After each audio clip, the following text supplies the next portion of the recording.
Hi, I'm Tasneem. No matter how good the design and manufacturing of our robot is, we can't compete effectively without strong programming. Fortunately, this year we had a talented team of programmers. Let's talk to two of them and learn more about what it's like to build the brains of an FRC team. First up is Kian. One of the parts of the robot Kian programmed was the shoulder and the arm that had to go quickly from picking up game elements to the floor to placing them on raised positions on the grid. Hi, Kian. Hi. We've seen that with earlier versions of the robot, the arm that you use to score points will sometimes rock while attempting to score pieces on the grid. Why was this an issue? Okay, so it was an issue for three main reasons. One of which is we lost effective control of where the robot is because while we're rocking, half our wheels are off the ground for the majority of the time. So during that time, we can't move effectively. Secondly, where the whole robot is moving, which means that we can't effectively place our piece. And then due to the fact we're rocking, if we get hit, we can risk actually tipping, which is very bad. Right. Interesting. How did you eventually update to the version we see today? Okay, so I primarily use my understanding of rotational dynamics.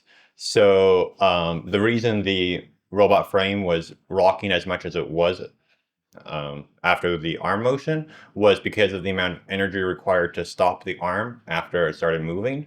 So by optimizing the movement and reducing the amount of energy required to move it, we could then reduce the amount of rocking effectively. Clearly, you're dedicated to making sure this robot is performing at maximum efficiency. On the mathematical side, what were some of the problems you faced programming the arm?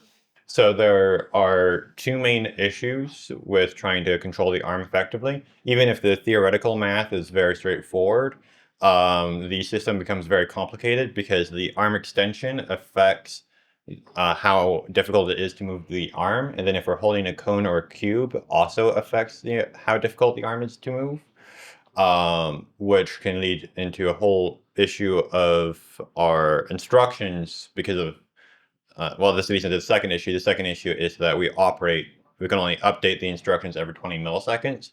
So telling the arm how much to move every 20 milliseconds, you can run into the issue of your instructions at 20 milliseconds would be good if you operated for the next 10 milliseconds, but you're going to update them again in 20 milliseconds.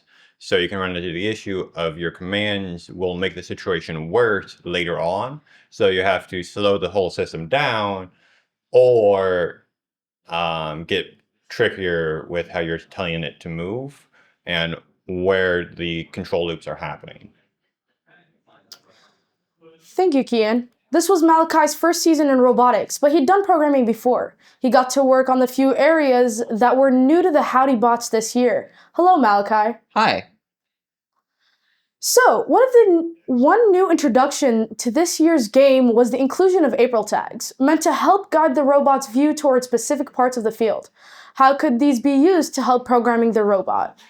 Yeah, so what an April tag is, for those who don't know, is around the field, there's these pieces of paper, and they have basically QR codes that encode numbers on them. And across every single field for this year's game, the positions of the April tags is the same. So, in theory, if our robot is able to see an April tag, then we can use, like, its position on our camera and its rotation to calculate where on the field our robot is. Without April tags, we kind of have to just guess at it based on, how much our wheels have moved. But with the April tags, we can know for sure where we are. Similar to the April tags in their novelty, this was our team's first time integrating LEDs on the robot. How did we use them on the field, and what challenges did we face with getting them to work? So, as you know, in this year's game, we have to handle two different types of game pieces. There's the cubes and the cones. And one problem that we faced with handling both of them is that they both have to be treated very differently.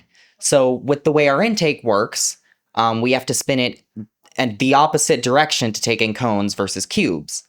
And the arm has to move to completely different positions based on whether you're picking up a cone or placing a cube. So instead of having twice as many buttons to do each individual function for each game piece, we decided to have two separate modes for the robot, a cone mode and a cube mode. And the robot would change how it functions depending on which mode it's in. And so, where the LEDs come in is the LEDs would be yellow or purple depending on which mode it's in, so that the driver knows what mode it's in and doesn't have to guess and figure it out. Also, this tells the human players which game piece we want them to give us. Also with the lights, normally, in order to tell if you've picked up a game piece, the driver would have to, because the robot is on the other side of the field, you'd have to, look really closely just to know whether or not you've picked it up. But what we were able to do is when the robot can tell that it has a game piece, it will flash the lights blue and it will make the controller rumble so that now the driver can just feel that rumble and then immediately go because they know, okay, I've got the game piece. Alrighty, thank you both of you so much for telling us more about programming our robot. I'll be back in a bit with two of our other programmers.